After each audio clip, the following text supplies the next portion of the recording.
बच्चों नमस्कार, स्वागत है आपके अपनी YouTube चैनल एग्रोटेक स्टडी में और मैं हूं अरविंद यादव।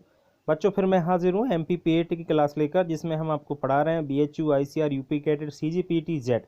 अगर आप इसमें किसी के भी छात्र हैं तो बच्चों यह वीडियो आपके लिए बहुत ही महत्वपूर्ण है, क्योंकि आज के वीडियो में हम लेकर आए हैं आपके मिल्क प्रोडक्शन से संबंधित दुग्ध उत्पादन, जिसमें हम मिल्क प्रोसेसिंग के बारे में आपको बताएंगे। मिल्क प्रोसेसिंग क्या होता है, दुग्ध संसाधन जिसको बोला जाता है, उसके बारे में अच्छी प्रकार से आपको आज समझाने वाले हैं। बच्चों अगर आप हमारे यूट्यूब चैनल पर नए हैं तो चैनल को सब्सक्राइब कीजिए। सब्सक्राइब करने के बाद बेल आइकन दबाना बिल्कुल ना भूलें, जिससे आपको नए वीडियो का नोटिफिकेशन सबसे पहले मिल सके। अगर वीडियो अच्छा लगता है तो वीडियो को लाइक जरूर किया करें।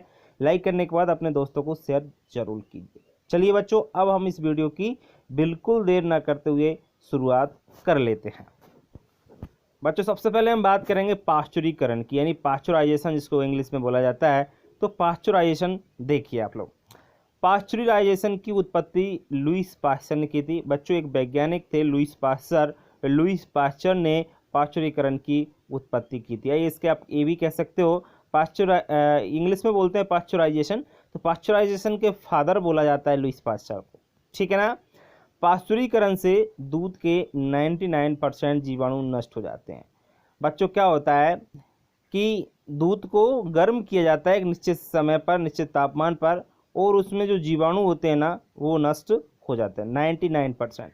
सिर्फ 1% जीवाणु उसमें बचते हैं। कह सकते हैं जीवाणु सभी नष्ट हो जाते हैं, सिर्फ इसके स्पोर्स बचते हैं। स्पोर का मतलब होता है जीवाणु के बीज बचे रहते हैं। देखिए अब क्या होता है जनरली, पाश्चुरीकरण में दूध को एक निश्चित तापमान पर रखकर उसमें उपस्थित हानिकारक जीवाणुओं को निष्क्रिय कर दिया जाता है। बच्चों जो हानिकारक जीवाणु होते हैं, ओनली ये बात आपको याद रखना है, हानिकारक जीवाणुओं को नष्ट करना ही पाश्चराइजेशन कहलाता है, ठीक है ना। और 99% जीवाणु मर जाते हैं, ये भी आपको याद रखना है। पाश्चुरीकरण से दूध में किण्वन की क्रिया नहीं होती और लंबे समय तक उसको सुरक्षित बना रहता है। जी हाँ बच्चों, जब वो क्योंकि दूध खराब क्यों होता है आपको पता होगा, दूध खराब इसलिए होता है क्योंकि उसकी अम्लता बढ़ जाती है। अम्लता कैसे बढ़ती है? जीवाणुओं द्वारा। जीवाणु कैसे बढ़ा देते हैं? जीवाणु उसको चेंज कर देते हैं, उसमें लैक्टिक अम्ल की मात्रा को बढ़ा देते हैं, जिससे दूध खराब हो जाता है। तो अगर दूध को हम पाश्चुरीकरण कर लें तो वो उसको लंबे समय तक हम उसको सुरक्षित रख सकते हैं, लंबे समय तक वो खराब नहीं होता है। बच्चों पाश्चराइजेशन की दो विधियां होती हैं, पाश्चुरीकरण की दो विधियां होती हैं। नंबर एक हम बात करते हैं निम्न तापमान लंबे समय के लिए, यानी आपके लो टेम्परेचर लॉन्ग टाइम, इसको बोला जाता है इंग्लिश में। तो आपकी निम्न तापमान लंबे समय के लिए जो विधि है उसको समझिए अच्छी प्रकार से कि इस विधि को होल्डिंग विधि भी कहा जाता है। याद रहे आपको, इसका दूसरा नाम क्या है? LTLT मेथड का, लो टेम्परेचर लॉन्ग टाइम का है होल्डिंग मेथड। इस विधि में क्या होता है, दूध को 63 डिग्री सेल्सियस तापमान पर 30 मिनट तक गर्म करके उसे तुरंत ठंडा किया जाता है, उसे कहा जाता है आपका LTLT मेथड। याद रहे 63 की जगह कई बार 62.8 भी लिखा मिलता है, तो कंफ्यूज ना हो, बिल्कुल सही है वही भी, ठीक है ना। तो 63 डिग्री सेल्सियस तापमान पर 30 मिनट तक गर्म करना और उसे तुरंत फिर ठंडा करना, उसी क्रिया को क्या कहा जाता है? और ठंडा कितने टेम्परेचर पर? लगभग 10 डिग्री सेल्सियस तापमान पर उसको ठंडा किया जाता है। इसी क्रिया को LTLT मेथड कहा जाता है, low temperature long time. Next आपका सेकंड मेथड है बच्चों उच्च तापमान अल्पकाल विधि, यानी HTST method, high temperature short time. क्या बोलते हैं? High temperature short time. क्या होता है इस विधि में? इस विधि को बच्चों कॉन्टिन्यूअस विधि भी कहा जाता है, ये भी आप लोग याद रखें। इस विधि को क्या कहते हैं? कंटिन्यूअस विधि भी कहा जाता है। और इस विधि में दूध को 72 डिग्री सेल्सियस ताप पर 15 सेकंड तक गर्म करके फिर उसको ठंडा किया जाता है। जी छात्रों, तो आपको ये चीज समझ में आ गई होगी कि HTST मेथड क्या है। हाई टेम्परेचर रखा 72 डिग्री, समय कितना रखा? सिर्फ 15 सेकंड, तो इसको क्या नाम दे दिया? HTST method. तो दोनों चीजें आपको समझ में आ गई, दोनों विधि आपको क्लियर हो गई होंगी। चलिए बढ़ते आगे। नेक्स्ट है निर्जमीकरण। निर्जमीकरण, इसको बच्चों इंग्लिश में स्टेरिलाइजेशन बोला जाता है। क्या बोलते हैं इसको? स्टेरिलाइजेशन। ध्यान रहे क्या होता है इस विधि में? इस विधि का प्रमुख उद्देश्य दूध में उपस्थित सभी हानिकारक एवं लाभदायक जीवाणुओं को नष्ट करना है। देखिए निर्जमीकरण और आपका पाश्चुरीकरण में सिर्फ यही अंतर है कि पाश्चुरीकरण में सिर्फ हम हानिकारक जीवाणुओं को मारते हैं, जबकि निर्जमीकरण में हानिकारक हो चाहे लाभदायक हो सभी जीवाणुओं को नष्ट किया जाता है। क्लियर। और करते क्या है कि इस विधि में दूध को 100 डिग्री सेल्सियस ताप पर 30 मिनट तक गर्म करके फिर उसको ठंडा किया जाता है और वही आपका निर्जमीकरण कहलाता है। समझ में आई ना आपको बात कि इस विधि में क्या करते हैं, ये 100 डिग्री टेम्परेचर पर दूध को रख देते हैं आधा घंटे तक, और आधा घंटे तक रखने के बाद उसे फिर ठंडा किया जाता है, उसे ही निर्जमीकरण कहा जाता है। इसमें एक बात आपको याद रखना है कि हानिकारक एवं लाभदायक दोनों तरह के बैक्टीरिया को इसमें नष्ट किया जाता है। इस क्रिया को करने के बाद दूध का दही नहीं बनता है। जी हाँ बच्चों, जब निर्जमीकरण कर देते हैं तो दूध का दही नहीं बनता है, क्योंकि इसके लाभदायक जीवाणु भी नष्ट हो जाते हैं। लाभदायक जीवाणु कौन से होते हैं, जैसे दूध से दही बनता है तो जो बैक्टीरिया दूध से दही बनाने में सहायक होते हैं, कौन कौन से बैक्टीरिया सहायक होते हैं, जैसे हम बात करें स्ट्रेप्टोकोकस लैक्टिस है, तो ये बैक्टीरिया क्या करता है, दूध से दही बनाता है, मतलब किण्वन की क्रिया होती है, उसके बाद दूध से दही बन जाता है। लेकिन निर्जमीकरण करने के बाद किण्वन की क्रिया नहीं होती। ठीक है, चलिए अब बात करते हैं हम आगे दूध के अवशीतन की, यानी दूध को ठंडा करने की बात करेंगे। चिलिंग मतलब आप बिल्कुल लो टेम्परेचर की बात करेंगे यहाँ पे। तो दूध को 4 डिग्री सेल्सियस ताप पर दूरस्थ गांव की डेयरियों पर थोड़े समय के लिए संग्रह करना अवशीतन कहलाता है। बच्चों क्या होता है कि हमें दूध को रखना है और फिर उसको बाद में उसको दूरस्थ गांव में भेजेंगे, तो उसको 4 डिग्री सेल्सियस ताप पर हम फ्रिज में या फ्रीजर जो होते हैं ना उनमें रख देते हैं, जिससे दूध क्या होता है, खराब नहीं होता। तो इस क्रिया को ही हम चिलिंग कहते हैं। ठीक है ना।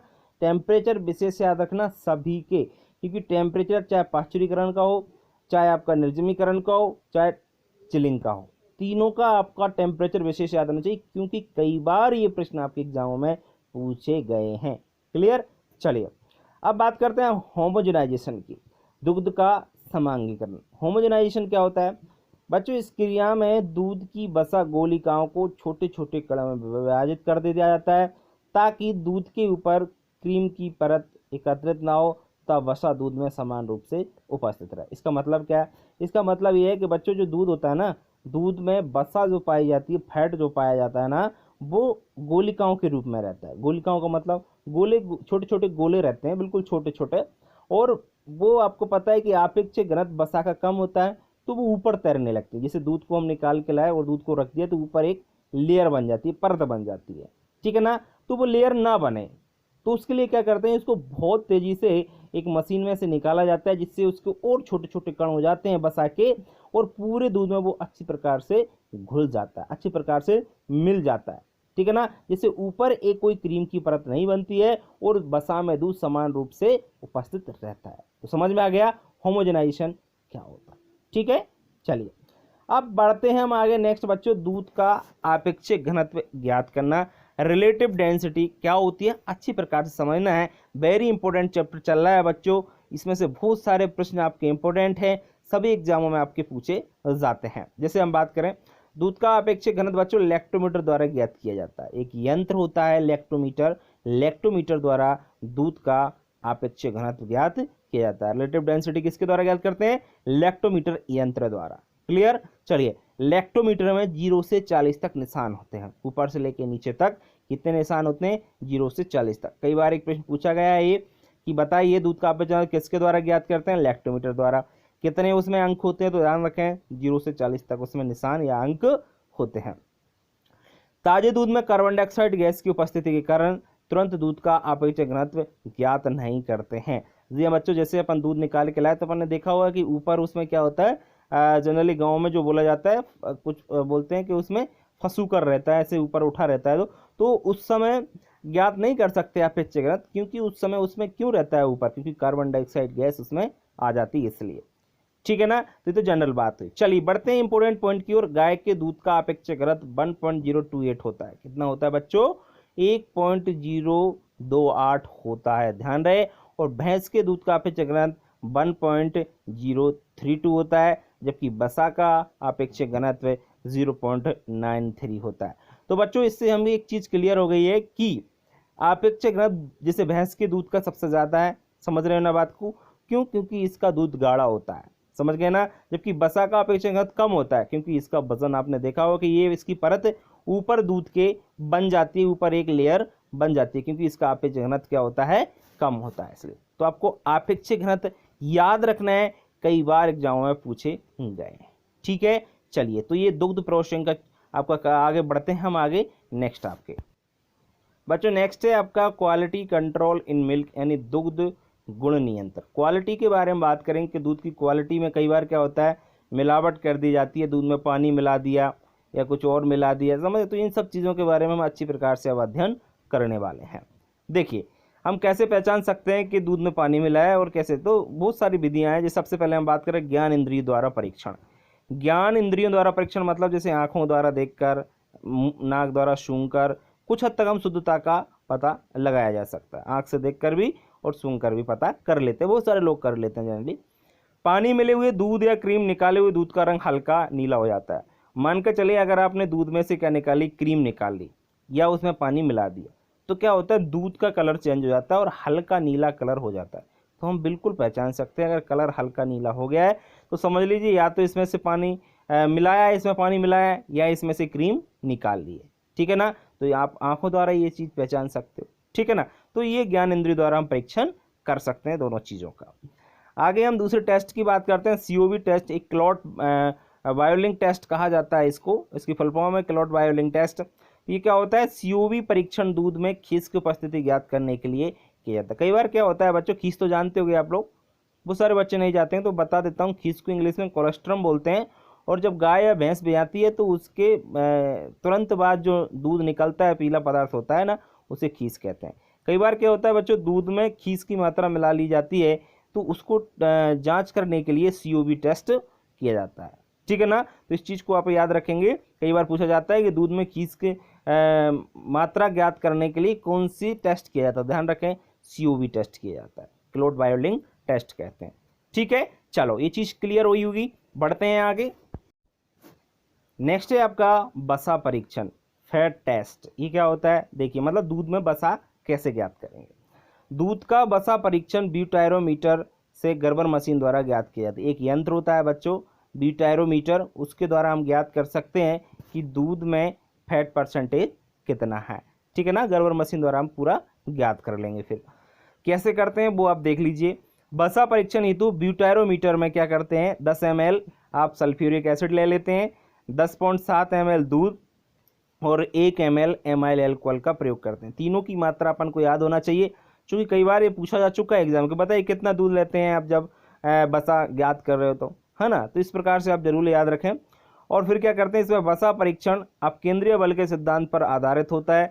जब हम इस दूध को किस में डालते हैं, जो आपका गर्बर मशीन होती है ना, उसमें इसको डाल देते हैं और ये अब केंद्रीय बल पर आधारित होता है। मतलब वो मशीन गन ऐसे घूमती है चारों तरफ, तो गर्बर मशीन को फिर घुमाया जाता है। कितना? 1100 RPM, राउंड पर मिनट। मतलब एक राउंड आप 1 मिनट में लगभग 1100 आपके चक्कर लगा दे। 5 मिनट तक इसको चलाते हैं।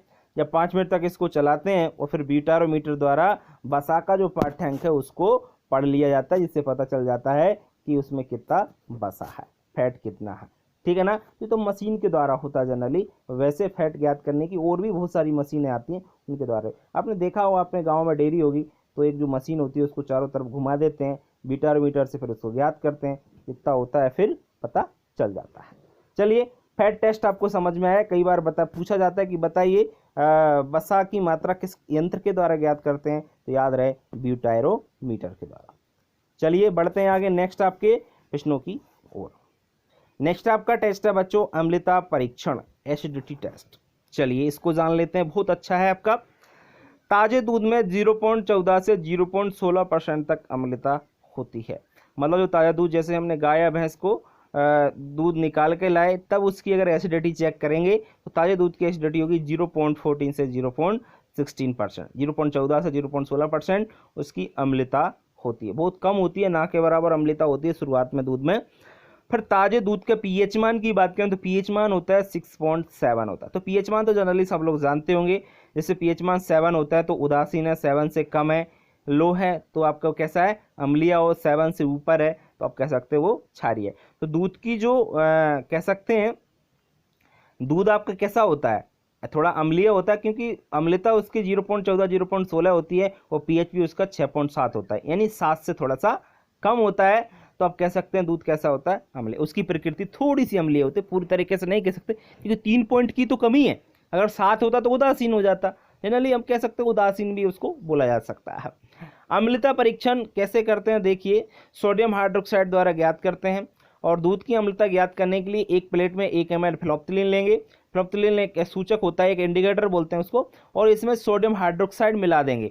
फिर दूध का रंग गुलाबी हो जाता है और वहीं से फिर अम्लता हम उसको चेक कर लिया जाता है। तो ये विधि होती है अम्लता टेस्ट करने की, कि दूध की अम्लता बढ़ती है। दूध खराब कैसे होता है, ऐसे ही होता है कि उसकी अम्लता बढ़ जाती है। ठीक है ना, चलिए ये चीज़ भी आपकी क्लियर हो गई हुई, बढ़ते हैं आगे। बच्चों आगे हम बात करेंगे एसएनएफ परीक्षण की। एसएनएफ परीक्षण क्या होता है, सब जानते होंगे वैसे तो। इसको सॉलिड नॉट फैट बोलते हैं इंग्लिश में, सॉलिड नॉट फैट इंग्लिश में, हिंदी में इसको दूध कुल ठोस पदार्थ बोला जाता है। क्या बोला जाता है, कुल ठोस पदार्थ। देखिए क्या होता है, दूध के कुल ठोस पदार्थ से वसा निकालने के बाद बचे पदार्थ का वसा रहे ठोस पदार्थ कहते हैं। जी हाँ, दूध का जो कुल ठोस पदार्थ होता है, जैसे मान के चलिए पानी है आपका 87%, तो 13% क्या बचा, 13% कुल ठोस पदार्थ बता। अब उसमें से वसा भी निकाल लीजिए। अब वसा भी निकाल लिया तो फिर वो क्या बचा, वो क्या हो गया, वसा रहे ठोस पदार्थ। क्या हो गया, सॉलिड नॉट फैट, फैट उसमें नहीं है। ठीक है, तो इसको बोलते हैं आपके वसा रहे ठोस पदार्थ। क्लियर हो गया आपका। चलिए, दूध में पानी मिलाने पर वसा रहे ठोस पदार्थ कम हो जाता है। अगर दूध में हम पानी मिला दें तो जो एसएनएफ है उसकी मात्रा कम हो जाएगी। क्यों, क्योंकि मात्रा अपने पानी की ज़्यादा बढ़ा दी ना, तो वो अपने आप में क्या हो जाएगा, कम हो जाएगा। सिंपल सी बात है। जब दूध में सपरेटा मिला दें तो सपरेटा क्या होता है बच्चों, सपरेटा होता है वह दूध जिसमें से क्रीम निकाल ली हो। क्रीम निकालने के बाद बचा हुआ दूध सपरेटा दूध कहलाता है। सपरेटा दूध मिलाने या थोड़ी सी बसा निकालें, उसमें से हमने क्या निकाल ली, या तो क्रीम निकाल लें या उसमें सपरेटा दूध डाल दें, बात तो एक ही है। तो उसे बसा रहे ठोस पदार्थ में वृद्धि हो जाती है, बिल्कुल हो जाएगी बच्चों। उसमें क्या हो जाएगा, आपकी बसा रहे ठोस पदार्थ में वृद्धि हो जाएगी। क्यों, क्योंकि आपको पता है कि क्रीम निकाली, तो क्रीम क्या है, क्रीम क्या है, क्रीम एक बसा ही तो है। और बसा निकाल लेंगे, बाकी चीज उसमें डाल देंगे, तो आपको पता है उसमें क्या है, वही तो है, प्रोटीन, कार्बोहाइड्रेट, ये सब चीजें तो है ना, तो वही चीज है। ठीक है, समझ में आ गया होगा कि बसा रहे ठोस पदार्थ में वृद्धि कैसे होगी। ठीक है, चलिए अब बात करते हैं हम आगे। गाय के दूध में पानी ज्यादा होने पर बसा रहे ठोस पदार्थ कम होता है, 8.5% होता है। जबकि भेड़ व भैंस के दूध में लैक्टोज और प्रोटीन की मात्रा अधिक होने पर एसएनएफ की मात्रा 9 तक होती है, मतलब ज्यादा होती है। बिल्कुल होगी भैया, क्योंकि क्या होता है कि गाय का जो दूध है उसमें बसा रहे ठोस पदार्थ कम होता है, जबकि भैंस के दूध इनमें ज्यादा होगा, क्योंकि उनमें लैक्टोज, प्रोटीन और बाकी विटामिन, खनिज लवण सबकी मात्रा ज्यादा होती है, इसलिए। ठीक है, क्लियर। चलिए बच्चों हम लास्ट में बात करते हैं। लास्ट में और भी टेस्ट होते हैं, जैसे हम बात करें हंसा परीक्षण। ये क्या होता है बच्चों, इससे भैंस के दूध में गाय के दूध की मिलावट का पता लगाते हैं। बिल्कुल याद रखें, गाय का दूध और भैंस के दूध में मिलावट का पता लगाने के लिए टेस्ट कौन सा करते हैं, हंसा टेस्ट, हंसा परीक्षण। दूसरा है बच्चों नाइट्रेट परीक्षण। ये क्या होता है, दूध में अगर वर्षा का जल डाल दिया तो उस मिलावट का पता लगाने के लिए हम करते हैं नाइट्रेट परीक्षण। अब ये कैसे होते हैं, क्या करना पड़ता है, इसके लिए आपने 11th अगर अच्छे ढंग से पढ़ा होगा तो आपको जानकारी इसकी अच्छी प्रकार से होगी। अगर 11th आपने नहीं पढ़ा है तो जानकारी थोड़ी सी कम होगी। कोई बात नहीं, जानकारी नहीं है तो मैं यहाँ पे बता रहा हूँ सिर्फ आपको कि वर्षा जल का पता करने के लिए किस प्रकार से कौन सा टेस्ट करते हैं। टेस्टों के नाम याद रखें, क्योंकि इसी प्रकार से आपके प्रश्न आपके एग्जाम में पूछे जाएंगे। आयोडीन परीक्षण, आयोडीन मतलब नमक की मिलावट कर देते हैं कई बार लोग, तो दूध में स्टार्च की उपस्थिति का पता लगाने के लिए आयोडीन परीक्षण किया जाता है। चलिए तो बच्चों ये तीनों टेस्ट भी आपको मैंने बता दिए। तो बच्चों दूध के जितने भी मिलावट के टेस्ट होते हैं वो सभी क्लियर कराए। पाश्चुरीकरण, निर्जमीकरण, होमोजेनाइजेशन या चिलिंग, सभी चीज़ें मैंने आपको अच्छी प्रकार से क्लियर कर दी हैं। एक बार में अगर वीडियो समझ में नहीं आता है तो आप 2 बार भी देखें, 3 बार भी देख सकते हैं, कोई बात नहीं। आप क्योंकि आपको चीज़ें समझना है और चीज़ें समझेंगे तो बहुत सारी चीज़ें आपकी क्लियर अच्छी प्रकार से हो जाएंगी।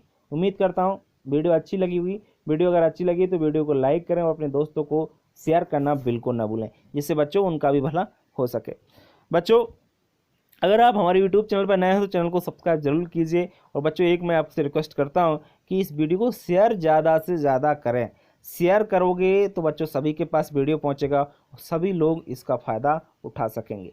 ठीक है, मैं आपको पूरी MPPAT की तैयारी कराऊंगा। बस आप लोग हमसे जुड़े रहिए और मेहनत करते रहिए। अभी आपकी फॉर्म नहीं आए हैं MPPAT के, जैसे ही फॉर्म आते हैं तो मैं आपको फटाफट बता दूंगा, आप टेंशन ना लें, बस आप पढ़ते रहें, मेहनत जरूर करें।